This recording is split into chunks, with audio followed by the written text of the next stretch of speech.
السلام علیکم بچوں، آج ہم میر بابر علی انیس کی تیسری رباعی پڑھنے جا رہے ہیں جو آپ کی کتاب کے صفحہ نمبر 214 پر درج ہے۔ یہ تیسری رباعی ہے۔ آگوش لحد میں جب کہ سونا ہوگا، جز خاک نہ تکیا نہ بچھونا ہوگا، تنہائی میں آہ کون ہوے گا انیس، ہم ہوں گے اور قبر کا کونا ہوگا۔ یہ تیسری رباعی ہے اور اب ہم اس کی تشریح کرنے جائیں گے۔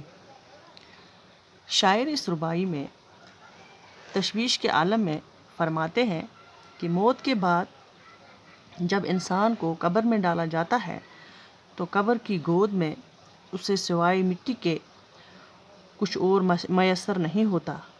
وہاں اس کو نہ نرم بستر ہوتا ہے اور نہ تکیہ ہوتا ہے، نہ بچھونا ہوتا ہے اور نہ تکیہ ہوتا ہے۔ یہ کس قدر افسوس کا مقام ہے، تنہائی ہے آہ کون ہوے گا انیس، ہم ہوں گے اور قبر کا کونا ہوگا۔ یہ کس قدر افسوس کا مقام ہے کہ قبر میں انسان تنہا ہوتا ہے۔ یہاں پھر کہتا ہے، اے دوست، قبر میں سوائے تنہائی کے کوئی ساتھی نہیں ہوگا۔ میں بے یار و مددگار ہوں گا، میرا کوئی مددگار نہیں ہوگا۔